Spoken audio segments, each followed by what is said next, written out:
Barcelona 1, Paris Saint-Germain 0. To be fair, that wasn't a penalty. I'm not sure what the VAR officials are looking at.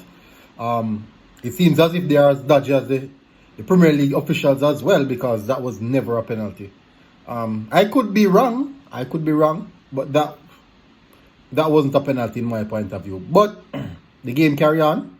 Lionel Messi, another goal in the Champions League this season, and but PSG have been playing really good though. To be fair, they have been playing really well. Mbappe created a beautiful chance for Icardi and he didn't put it away.